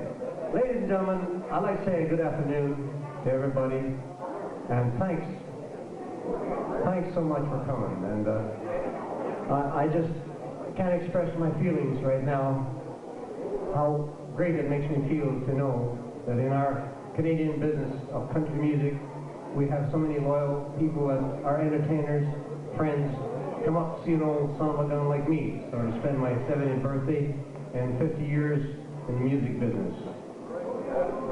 Some of you pickers out there, and you singers and vocalists and steel players, you all should be up here with these people here, but they paid me to get up here, so anyway, all of you that ever picked or sang a song, you all deserve to be up here with me or with us up here. And that means each and every one of you. Okay, now that I said that, I guess, sorry. I got a few notes here. I think, first of all, before I say anything too serious, I'd like to get down to business for a few seconds. And the people that got this show together, I think they deserve a lot of credit. I had nothing to do with it. I just called all my friends after they told me about it, told them to come down here. You guys here, everybody else. But the fellow in charge of it that did a lot of the work, him and his wife, Elaine, and Ed Garland. Would you give him a nice hand? Ed Garland. Come on up here, Ed. Come on up. You got up. Ed Garland. How you doing? And also, all the staff back here, Pearl and Elaine, and who else? Irene, and who else we got back there? And my manager, I just seen him walk in there. My manager just walked in. And Ed Garland, I'd like to thank you and all the people that worked with you to put the show together. And it's a great success, and I'm very happy for it. It's been a pleasure, and on behalf of all the staff, it's been a fun thing. So enjoy your day. All right. Thank you, Ed Garland. And a lot of people that have been in the, associated with it in the background, Lincoln Riviera and a whole bunch of people there, Al, Johnny back there, I could see a whole bunch of people helped as they went along. First of all, what I got to do here? Oh yeah, I'm going to tell you a fast joke here, okay, folks? Unaccustomed as I am to telling jokes. I've been telling this joke since 1894. No, 19. Anyway, it seems like this farmer near, not far from here, had a son that was just turned 16 years old, and his dad said to him, says, well, son, says, now that you're 16 years old, you can walk into town and go to see movie pictures. In those days, they call them movie pictures, right? Right. So his son said, well, I'm happy to do it. So his dad says, first of all, you go down to the barber shop, and you get yourself a nice haircut. While you're at the barber shop, you buy a ticket, and you might win a prize. And then you can go to the movies. He says, oh, this is great. So he hops on down to the barber shop, gets himself a haircut, buys a ticket, and the barber said, after the haircut, barber said, you just won a first prize. He says, the barber says, you won yourself a big red rooster. He said, oh, that's great. Great. So he grabbed that old rooster, he put it under his arm like this. He's walking down the street, and he walked up to the movie house with the ticket collector, and he says, I want a ticket, please. She says, wait a minute. She says, you can't get in here, see a movie with a rooster on your arm. You gotta put away. So he goes out and he goes to the back of the theater, and he says, what am I gonna do now? So he thought of it, and all of a sudden he got a brilliant idea. So he opens his pants up here, he opens his fly, see, and he sticks the rooster down here, see? And he comes in the movie, and she said, okay, you can go in there. So he walks in, and he sits down watching the movie, and pretty soon it starts getting hotter than old heck in there, and he's sort of moving around, and the rooster's moving around and everything. He says, I don't know what I'm going to do. He says, because it's so hot in here, I think I'll give the rooster a little bit of fresh air. So he puts the zipper down, and he whips up the big head of the rooster, and he feels a lot better. So two old maids sitting down beside him. One looked over the other, and she says, my, would you look at that? The other one said, I don't know, you seen one, you seen them all. The other one says, I don't think so, this one's eating my popcorn. All right. So ladies, watch your popcorn, eh? Okay, second page. Hey, all right. I think now that everybody told some lies about me, I'm going to fix these guys up here. I don't think I'd like to tell any lies about anybody. I think I just like to tell the truth. And the youngest fellow here that's going to come up here, or I'm going to talk about him, is Mickey McIver. Mickey? Let's give him a nice hand. He's Anybody picks the guitar, Mickey McIver was I guess you'd say, innovator, because he started the whole business going. I guess a lot of folks don't realize that Mickey, in the old days, he was on a lot of sessions with Art Records, and he was on over, I believe, 100 albums. Sorry, I made a mistake for 300. It was 300 albums. He was on over 300. Over 300. He was on all the sessions. Yes. And he's living right now in Pembroke, and he's still picking and grinning every night. And his lovely wife is here, and his brother Mark didn't make it down, but say hello to Mark for me, will you? And everybody in Pembroke? All right. Next, we'll look at this fellow here with the dyes his hair sort of gray. He got all right. Yes. I'd like to say something about George Patcher here, folks. I'd like to say, first of all, that he wears his own kind of hat. You don't take anything from nobody. You don't take anything. And he's been on a lot of records. We worked together, and he was a real gentleman. We never got into any kind of scraps. But there was one time we're at the Queen's Hotel in Kapuskasing, and we walked into this restaurant, and we got arrested. Remember? We got arrested because there was a robbery, and it was always him and me. So we never went back to Kapuskasing. But George, you do a great job, and congratulations on all your success. George Pastor, ladies and gentlemen. Back in 48, I'm sorry. You were born there? This gentleman was playing in the clubs here along with his brother Pete, and I forget all the entertainers, but he had some beautiful entertainers. I'd like to mention that every entertainer here tonight, or that I've known, you've all been great, and I'm proud to be associated with all you entertainers here. Thank you kindly. But this gentleman here, thank you. This gentleman here was in the clubs when I was just starting out, and he always gave me encouragement. And Pat, I remember the great songs you sang, and I'm very happy to have you here, and I appreciate you. Pat Brady, ladies and gentlemen, Pat Brady.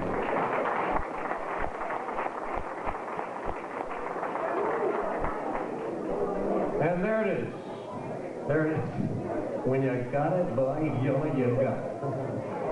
Here's what they call, no, I can't say that. That was an old joke. They used to call, here's the woman killer of the group, but anyway, he's had some beautiful records out and still got some more coming. He's got one of the finest voices in Canada, and he records a lot of records that he's helped write some. He's still in the music business, and I'm going to cut it short. A real gentleman, Harold Mcintyre. Harold?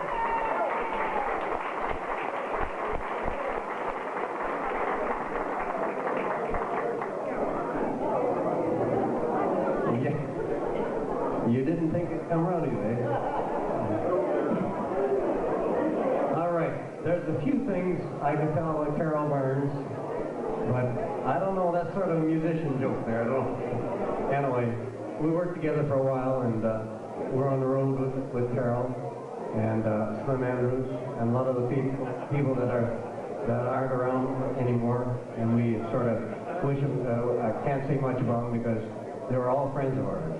This lady was one of the finest, and Bessie Burnett, not a guitar picker, one of the finest singers and one of the finest guitar pickers, Miss Carol Burns.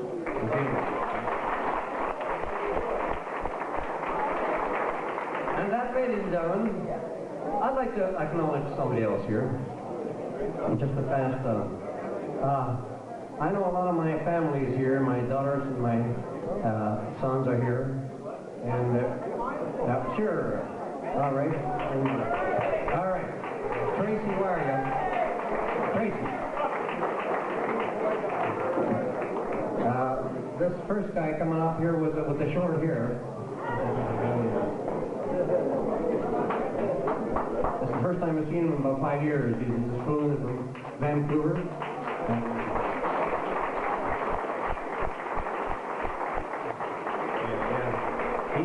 He's a drummer with the band, and that's why he's got short hair. Yes, I don't know.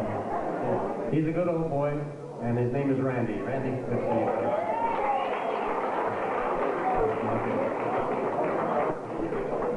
I don't. This is my other daughter, and I don't know where Tracy. Pardon me, where Robin is. She's not here yet. My other daughter. This is Tracy, my other daughter, and I've known her all her life. All right, that's enough. Now, where's the other one? Where's Derek? Derek? He's around here somewhere. There he is. Let's smile this on here, folks. Let's give him a nice hand, Derek. Derek, how you doing? Come on, get a picture.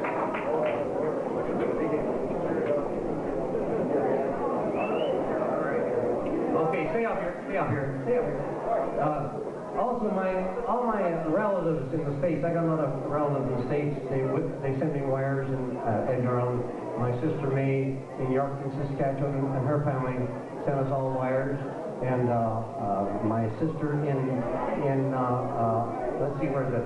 Ohio sent me a wire. And also my other sister in New York sent a wire, so I'm very happy that they sent it. Anyway, before we go any further, once again, on behalf of everybody, and you folks are the biggest thing that happened to me, and I really want to thank you from the bottom of my heart, because we're going to have some good entertainment come up here. Thank you kindly. Thank you very much. Thank you.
didn't know she was here. Is she here?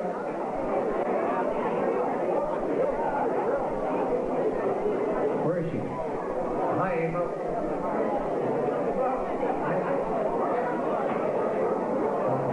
Maureen. Okay. I know you folks are getting, but I want to say hello to Willis Jarvis and Lane Jarvis and Alfred McDonald. And back there, I see them. Happy birthday to you.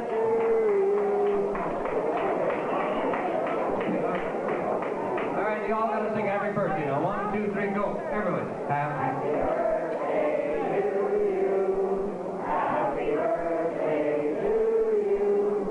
Happy birthday, dear Shep.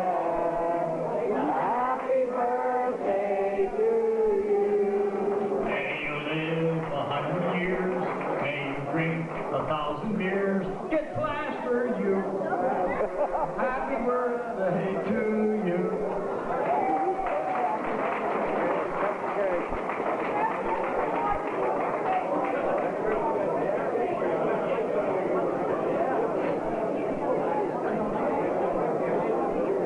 Tilt it up. Tilt it up. Jap. Jap. Jap. Tilt the cake up.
He's not only a singer, a songwriter, and entertainer, he's also an icon.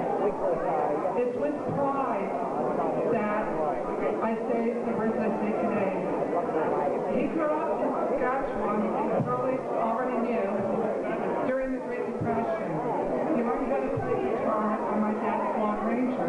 My dad still wants to know what happened to that guitar.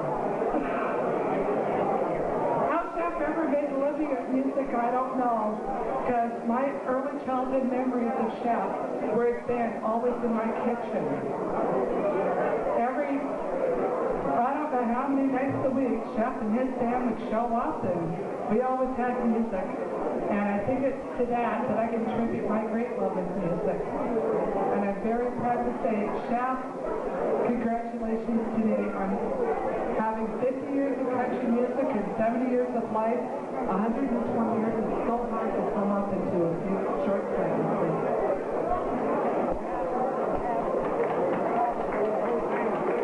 That's my niece, April. And my brother couldn't make it down. He's not feeling very good, but I wish him the best. Thank you.